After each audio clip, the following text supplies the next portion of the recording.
Assalamualaikum dear students. The topic which we are going to discuss today is limiting reactant. Students मैंने आपके लिए यहाँ पर बहुत से अपने लेक्चर में एग्जांपल्स स्कॉट किए हैं, अपनी डेली लाइफ एग्जांपल से हम इसको समझेंगे. So this is very much interesting topic.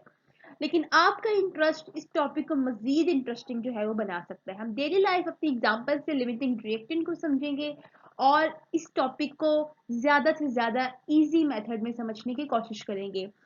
So let us start now. सबसे पहले हम लिमिटिंग रिएक्टेंट की टर्म को डिस्कस कर लेते हैं. Students, actually limiting mean less amount. The thing which is present is less amount is known as limiting. ठीक है. And reactant is nothing but ingredient. ठीक है. रिएक्टेंट क्या होता है? हमारा इंग्रेडिएंट. फॉर एग्जांपल, चाय बनाने के लिए हमें तीन चीजें चाहिए होती हैं. एक टी पाउडर, शुगर और मिल्क. तभी जाके हमारी जो है वो टी बनती है, चाय बनती है. ठीक हो गया.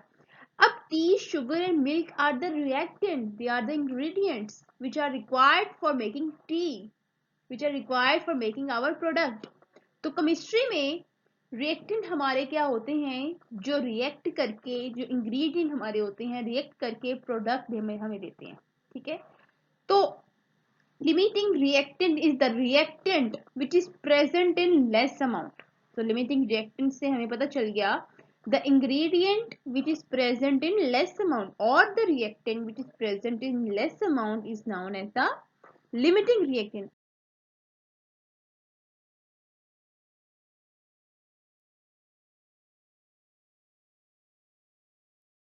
फॉर एग्जाम्पल स्टूडेंट्स, हमें 4 लोगों के लिए जो है वो चाय बनानी है. But we have 1 cup of sugar and 1 cup of milk. हमारे पास सिर्फ 1 कप शुगर का है और 1 कप मिल्क का है. और 1 कप मिल्क के साथ सिर्फ हम एक पर्सन के लिए जो है वो चाय बना सकते हैं. ठीक है. तो अब हमने क्या किया, 1 कप शुगर में से 1 टेबल स्पून शुगर ऐड की अपने मिल्क के अंदर और हमारी चाय जो है वो तैयार हो गई. ठीक हो गया. अब शुगर की आपके पास अभी काफी सारी अमाउंट बाकी है. ठीक है. एक्सेस अमाउंट में शुगर आपके पास प्रेजेंट है. आपने ओनली 1 टेबल स्पून उसमें से अपनी चाय में ऐड किया. लेकिन हमारा मिल्क जो है वो सारा का सारा यूटिलाइज्ड हो गया. अगर हमारे पास मिल्क और होता तो हम जो है वो अपनी प्रोडक्ट यानी चाय जो है वो ज्यादा बना सकते थे.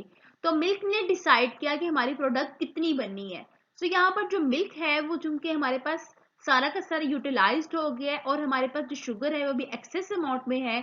तो मिल्क यहाँ पर हमारे पास लिमिटिंग रिएक्टेंट है और शुगर हमारे पास नॉन लिमिटिंग रिएक्टेंट है, या हम ये कह सकते हैं कि शुगर हमारे पास अभी तक एक्सेस अमाउंट में है. सो लिमिटिंग रिएक्टेंट ये डिसाइड करता है कि आपके पास जो प्रोडक्ट है वो कितनी बननी है. मिल्क ने डिसाइड किया कि चाय आपके पास कितनी बननी थी. सो मिल्क यहाँ पर क्या होगा? Limiting reactant. नेक्स्ट स्टूडेंट्स, हम एग्जांपल कॉट कर लेते हैं. एज यू नो कि सैंडविच हमें बनाने के लिए कबाब की 1 अमाउंट रिक्वायर्ड है. एक सैंडविच अगर हमने बनाना है तो कबाब हमें 1 चाहिए और दूसरी तरफ हमें जो स्लाइसिस हैं वो 2 चाहिए. इसका मतलब स्लाइसिस के अमाउंट हमें जो है वो कबाब से डबल चाहिए, तब जाके हमारे पास जो है वो सैंडविचेस तैयार होते हैं. अब फॉर एग्जाम्पल आपके पास 30 कबाब हैं. ठीक है. और उसकी डबल अमाउंट रिक्वायर्ड है. अगर आपने 30 ही सैंडविचेस बनाने हैं तो आपके पास जो स्लाइसेस हैं वो 60 होने चाहिए. लेकिन यहाँ पर फॉर एग्जांपल आपके पास 58 स्लाइसेस हैं. तो जाहिर सी बात है 58 स्लाइसेस से आपके पास 29 सैंडविचेस बनेंगे. आपके पास एक कबाब जो है वो एक्सेस अमाउंट में बचेगा और स्लाइसेस जो है वो आपके पास क्योंकि लिमिटाइज्ड है, आपके पास 60 होने चाहिए थे बट आपके पास 58 है. इसका मतलब कबाब आपका एक्सेस अमाउंट में है और सैंडविच जो स्लाइसेस हैं वो आपके पास लिमिटिंग अमाउंट में है. तो यहाँ पर जो स्लाइसेस हैं वो लिमिटिंग रिएक्टेंट है और जो कबाब आपके पास एक बच गया है उसकी वजह से जो कबाब्स हैं वो आपके पास नॉन लिमिटिंग रिएक्टेंट में है, या फिर आप तो कह सकते हैं कि वो एक्सेस अमाउंट में है. सो यहाँ पर कबाब्स ने ये यहाँ पर स्लाइसेस ने ये डिसाइड किया कि आपके पास सैंडविचेस कितने बनेंगे. ठीक है. तो लिमिटिंग रिएक्टेंट जो होता है वो डिसाइड करता है कि एक्चुअली आपके पास प्रोडक्ट कितनी बनेगी. प्रोडक्ट किसकी वजह से कम हुई? हमारे पास स्लाइसेस की वजह से ना. तो स्लाइसेस हमारे पास क्या है? लिमिटिंग रिएक्टेंट है. So from these examples we come to know that limiting reactant is the reactant which control the amount of product. वो रिएक्टेंट जो कि प्रोडक्ट के अमाउंट को कंट्रोल करते हैं. ठीक है। या दूसरी एग्जाम्पल हम देख लेते हैं, reactant which form least amount of product, जिस रिएक्टेंट की वजह से आपकी प्रोडक्ट कम बनी।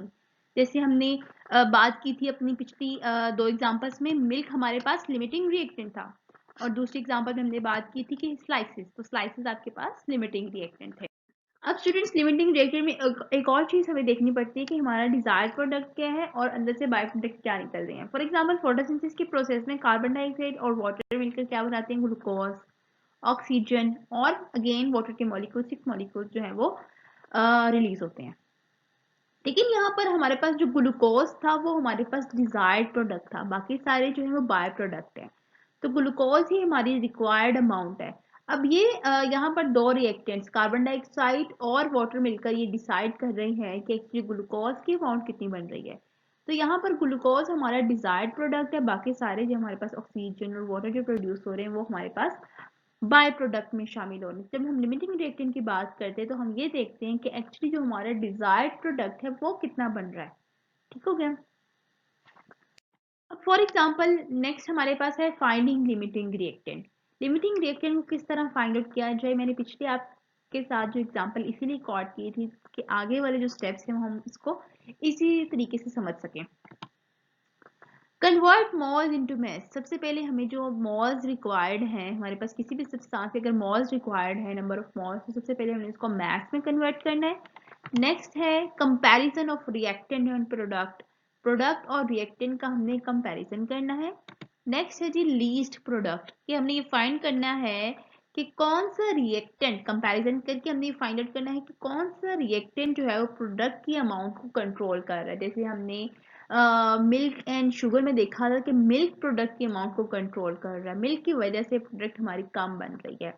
अब for example A plus B हमारे पास दो रिएक्टेंट हैं और वो जो है C प्रोडक्ट हमें बनाकर दे रहे हैं। अब फॉर एग्जांपल आपके पास जो A रिएक्टेंट था उसके 100 ग्राम्स थे, और उसकी वजह से जो हमें C जो प्रोडक्ट की अमाउंट मिली वो 80 ग्राम मिली है। तो B भी आपके पास 100 ग्राम था, लेकिन उसकी वजह से जो हमें प्रोडक्ट की अमाउंट मिली है वो 20 ग्राम्स मिले। बाकी सारे जो है वो बाय प्रोडक्ट में चेंज होंगे। आप ये कह सकते हो कि बाकी सारी amount, for example 100 plus 100 is equal to 200 होना चाहिए प्रोडक्ट की अमाउंट, लेकिन बाकी जो सारी प्रोडक्ट की अमाउंट है, for example D by product में वो चेंज हो गई है, लेकिन आपकी जो डिजायर्ड प्रोडक्ट है वो सी है। ठीक हो गया। अब हमने ये देखना है कि एक्चुअली ए कितना बना रहा है सी को, कितना बना रहा है ए 80 ग्राम, और बी कितना बना रहा है सी को 20 ग्राम।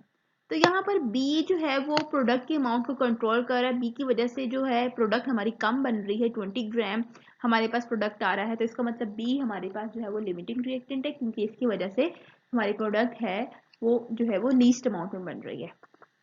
तो यहाँ पर हमारे पास जो लिमिटिंग रिएक्टेंट है वो बी है, और ए जो है वो हमारे पास एक्सेस अमाउंट में है, या हम ये कह सकते हैं कि हमारे पास ये नॉन लिमिटिंग रिएक्टेंट है।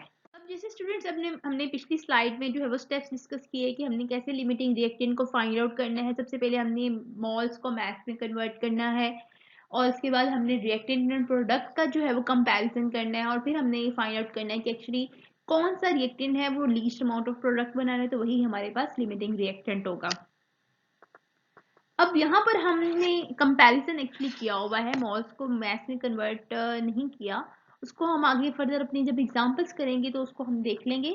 फिलहाल हमारे पास ये केमिकल इक्वेशन है, और केमिकल इक्वेशन को देखते हुए हम ये फाइंड आउट करना चाहते हैं कि एक्चुअली हमारे पास कौन सा रिएक्टेंट है वो लीस्ट अमाउंट पे है, ये कौन सा रिएक्टेंट है वो लिमिटिंग रिएक्टेंट है। तो यहाँ पर हमारे पास 2 मोल्स हाइड्रोजन है और 1 मोल ऑक्सीजन है, जो रिएक्ट करके 2 मोल्स ऑफ वाटर के बना रहे हैं। अब 1 बाय 1 हम रिएक्टेंट का कंपैरिजन करते हैं प्रोडक्ट के साथ। फर्स्ट ऑफ ऑल हम जो है वो हाइड्रोजन का कंपैरिजन करते हैं वाटर के साथ। तो हाइड्रोजन के हमारे पास कितने हैं 2 मोल्स, यहाँ पर देख सकते हैं आप हाइड्रोजन की 2 मोल्स हैं, और वाटर के भी बन रहे हैं 2 मोल्स। ठीक है। और अगर हमारे पास 2 मोल्स हाइड्रोजन के 2 मोल्स ही वाटर बना रहे हैं, इसका मतलब जितनी अमाउंट ऑफ हमारे पास हाइड्रोजन थी उतने ही हमारे पास वाटर की अमाउंट जो है वो बन रही है। ठीक है। यहाँ पर ऑक्सीजन देख लें तो ऑक्सीजन के 1 मोल वाटर के 2 मोल्स बना रहे हैं, इसका मतलब ऑक्सीजन अपने से डबल अमाउंट ऑफ प्रोडक्ट बना रहा है। हाइड्रोजन उतनी ही प्रोडक्ट बना रहा है जितना वो खुद है, जितनी अमाउंट में खुद है, लेकिन ऑक्सीजन अपने से डबल अमाउंट में प्रोडक्ट बना रहा है। तो ऑक्सीजन यहाँ पर एक्सेस अमाउंट में है और हाइड्रोजन यहाँ पर लिमिटिंग अमाउंट में है। तो हाइड्रोजन क्या होगा यहाँ पर? Limiting reactant.